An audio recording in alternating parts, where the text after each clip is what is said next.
Hello, ladies and gentlemen, and welcome back to Will's Mediumship and Numerology channel.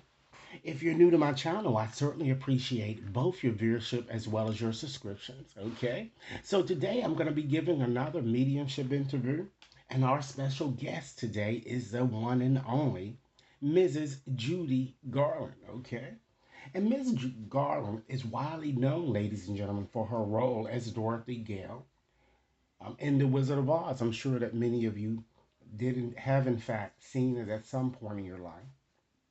Not only was she an American actress, she was also a singer, a dancer, and, ladies and gentlemen, a vaudeville. Okay? So, what I'd like to do is to use not only my dominoes here just to get started with, telling you a little bit about her attributes, the ones that she's stressing me or urging me to share with you guys. And then I'm going to select a tarot card from my gilded tarot deck here to just simply represent her. And okay, I'm going to use my skill of psychometry as well as clairaudience in order to share with you the messages that she like to share. Okay. If you guys like this reading, remember to give it a big thumbs up, share with others to whom you think might benefit, and be sure to press that subscription button so that you receive all future readings, okay? So, with that said, let me start off by just saying my quick prayer here just to get myself in tune for the messages that you are about to receive, ladies and gentlemen, okay? So, dear God, dear Holy Spirit, dear Mother and Father in Spirit, dear Archangel Michael, and all of my angels, I ask that you watch over this experience, making certain that only the messages of God will come through. Please protect both Mrs. Garland and myself from malevolent forces that might enter. Please help me release my ego fears so that I can clearly see, clearly hear, clearly feel, and know the messages that Mrs. Garland would like to share with us during this time.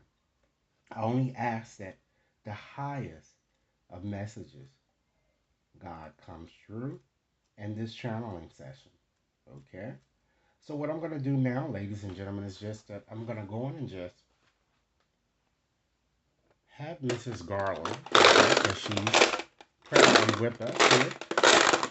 And I'm going to ask her first suggestion, then we're going to select a card here from this deck to just guide me to the three tiles that best represent her attributes. Okay? That's going to just take three of them out here. All right. Let's start with the first tile. We have 5 and we have 6 there. So certainly that having that five there certainly tells me that Mrs. Garland was very adventurous. She also liked sex quite a bit. Okay. And it also seems to suggest that Mrs. Garland, she loved reading, she loved writing. Okay. And she just had a very friendly type personality. She was constantly active. I'm getting here. Okay, she was very, very, very attractive. I'm seeing very sociable, and even she's showing me that she was a very good diplomat. Okay, let's go on and just select another tile here. All right, let's see. Wow, we have a double two here. So that having that there, that's further that emphasizes the fact that she certainly was a very, very emotional type person here.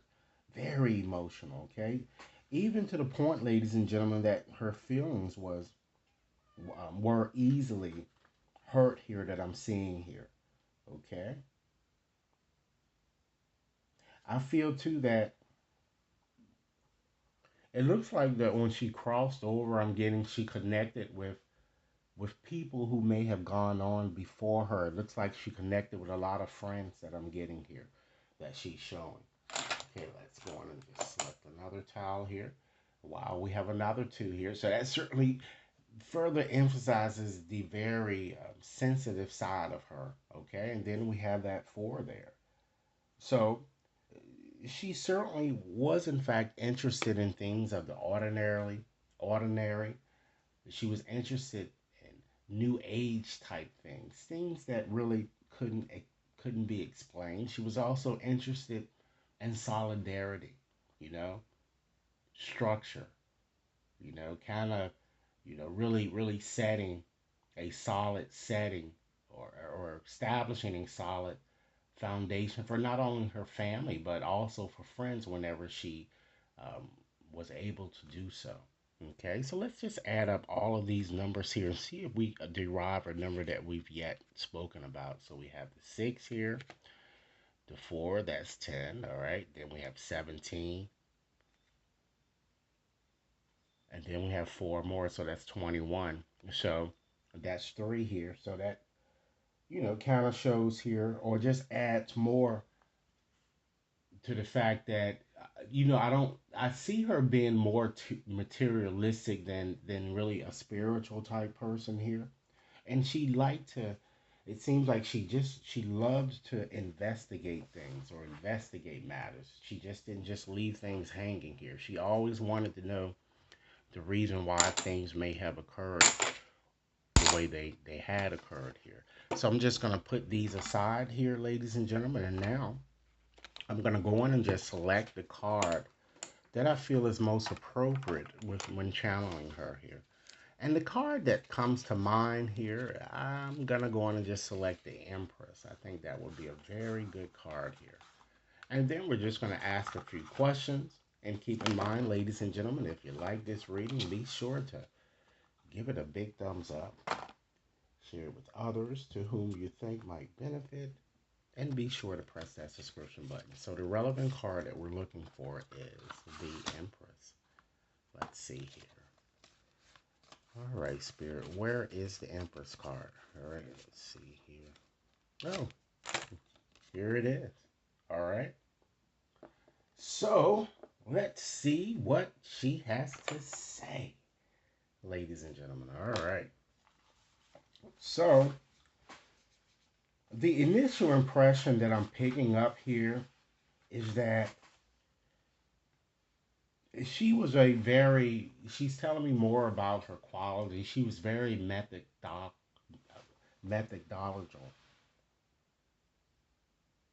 methodic. Well, I don't know why I can't pronounce this word. Methodical. I'm sorry. And she was very loyal, very realistic. She's given me the impression, ladies and gentlemen, that in life she was very, very, very hardworking. I'm getting deliberate. A person who was very, very frugal. She's saying, some might have even seen her as a bit stingy or cheap. She was very slow, it seems, when it comes to making decisions here. Again, she always wanted to she wanted to investigate matters a lot. She showed me that she was very patient and she continued to persevere despite any obstacles that got in her way to her success. Okay? She was very wise. I'm getting a conventional type woman, very easygoing. And she certainly liked children. Okay? So, Miss Garland, can you just tell me a bit more about yourself here? Tell me a bit more about yourself. She's really showing me that she was a very strong willed yet secretive type person, or like silent type person. I'm getting in her approach when it comes to how she conducted herself. It seems like she's giving me this impression that she was always reevaluating goals that she really established for herself. And she's saying that she worried a great deal and constantly found herself waiting aimlessly for opportunities to crop up. She says she was faced making decisions between, she was often, looked like challenged or faced to make a decision, but it was almost, the decisions that she had to make, they involved uh, a decision between risk and security, I'm feeling. And she often felt she was wasting her time on matters. That's what she's kind of giving me. So, Mrs. Garland, how did you die? Or just give us issues surrounding your death, because we, through research, we've gained knowledge that you died from a barbiturate overdose. Okay. So, can you tell us any more information? Wow, she's showing me a male. I'm seeing a male that's what, that was 35, or either 35 or older. A very stern type male here, and I'm feeling that this is an ex. It could be an ex-husband or ex-boyfriend that I'm kind of getting here, and it looks like she's saying that this person seemed to me might have had something to do with her passing. I'm getting. It could even be a doctor. Okay, it's one or the other. I'm getting. It was someone with whom she was having problems at the time. I'm kind of getting a very, again, domineering type person here. And I'm also seeing too that she seems to have had like arthritis, or had some type of an arthritic condition around the legs, pelvis, or the hips area that I'm kind of seeing here as well. Okay. So, Miss Garland, let's just move on to the next question, okay? Well, since spirits tend to visit us in a myriad of ways, how do you make your presence known?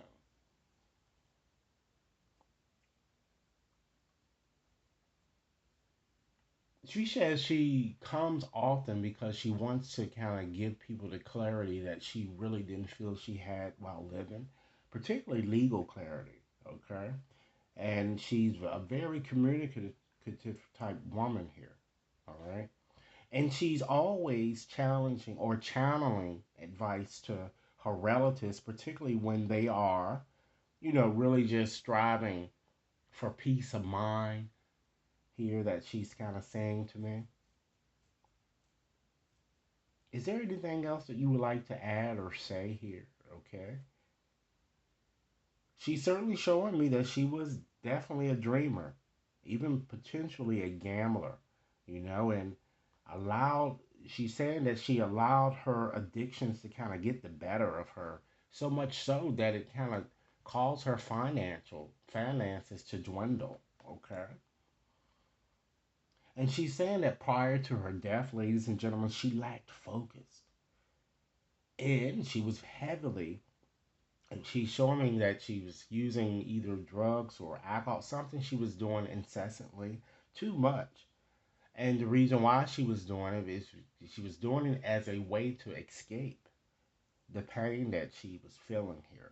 Okay, I don't feel that she was, like, someone just doing it and just doing it for the sake of doing it. She did it because she thought maybe it could kind of eliminate the pain that she was feeling. And a lot of people feel this way, but you have to understand that, you're going to still feel the same way after you come down from that high. She says that life offered her so many opportunities in several areas of her life, so much so that she was so confused and really just didn't know what to do. And she says that she was her own enemy. All right. Is there any way, Mrs. Garland, that I can help you move on? Okay. She's telling me that she's saying, she's like going back and forth, she's a little bit still confused here, but she's saying that she's giving me the impression that she's waiting to reconnect with a soulmate, someone who's on either side with her, or she may have already reconnected with this person, okay, or reunited. It looks like it's a lover, or a lover that she really that she really, really coveted when she was living. She admired this person. Okay. Let's go to the next question here. Is there anything else? She's certainly showing me or giving me a sense that, you know, she is a bit saddened or unhappy that her life ended so suddenly. And she's saying that really, a lot of it, the reason why it seems to come because of a lot of the romantic challenges that she said that she had to endure, and it took a toll on her. I'm getting. So, Mrs. Garland, can you tell me something that I might not already know that may have happened or might happen within your family? Okay. Wow. She's showing me someone recently lost his or her job, or someone has become very impoverished, ladies and gentlemen, or there was some type of legal debacle that someone in her family was experiencing. It seems that it might have ended badly. I'm seeing either a separation or a divorce, or someone might have even gotten evicted. Okay, or I'm seeing health problems, or maybe someone in her family right now that's feeling a bit suicidal here. And of course, ladies and gentlemen, these are things that I cannot confirm. These are things that hopefully maybe someone in her family might be able to do so. Okay. She's also telling me strongly that she is in fact with someone else. So it looks like that others preceded her, other loved ones, or she was married 5 times, I'm seeing here. So it kind of makes sense here. She also wants, ladies and gentlemen, and this message is more directed to her family. She wants her family to mourn and to really get over her death or try to make some effort to do so. She says, what's done is done, you know? And she's even showing me, and this is also another thing that the family might need to have to confirm here. She's also with a miscarried child. I'm seeing a child that she lost or miscarried, okay? And she's saying that, something positive usually always comes from something negative. And she's certainly correct by that, ladies and gentlemen. So, in conclusion, I'm going to shuffle up my oracle cards here today, and I'm going to ask Mrs. Garland to direct me to the six messages that she not only like to share with her family, but also to the world. Ladies and gentlemen, if you like this reading, be sure to give it a big thumbs up, share with others to whom you think might benefit, and be sure to press that subscription button, okay? Now, our next special guest is going to be Prince Philip. He was also born June 10th. So I'm trying to get these Geminis readings, although these are belated type readings, but it's better now than never, right? Okay. So let's see. Miss Garland, guide me to the correct 6 cards that you'd like me to share in closing for not only messages for your family, but to the world at large. Let's see. All right, let's see what we have. She wants everyone to know that tears really do cleanse the soul. It's nothing wrong with grieving, okay? It's best to not keep your grief bottled in. Once you get it out, you try to make an effort to move on. Next message. She wants her family to know that she is really right there next to them. All they have to do is just to reach out and just ask and say what it is that they have on their mind. She's not dead. Next message. She wants her family to know that she's constantly in their dreams and that she and they will never be apart. They will always be together. Next message, okay? She's saying here that she certainly wished that she had told her family more often how much she really, truly loves them. And ladies and gentlemen, this is a very, very powerful statement here. Because a lot of us, we don't tell the living or our loved ones that we love them And we expect them to just know that we love them. But sometimes it's very helpful to really say it, you know? Next message. She wants you to know that it is beautiful where she is. Very beautiful. All right. And last message today. You have nothing to feel guilty about. So maybe, in terms of just, since this message is directly towards the family, some of you feel that perhaps you should have done a bit more than what you've done while she was living, or maybe she died when you weren't there, or whatever it is. She wants you not to feel guilty about it because it simply was just her time to go. And she's actually urging me to say one more message here, and she wants you to know that she's also surrounded by loving animals. So it means that she more than likely lost animals while living, or the family may have lost animals or connected to them, and she wants the family to know that she's with them and with the family. So this is a very beautiful message. Again, ladies and gentlemen, please give this reading a big thumbs up if you like it. Should any of you wishes to have a more personalized reading, you can certainly access my website to schedule or purchase your reading there. And should you have any problems, you could also email me, okay? And we can do it from there. All right. Thanks so much for viewing this, and I look forward to hearing your comments. Enjoy your day.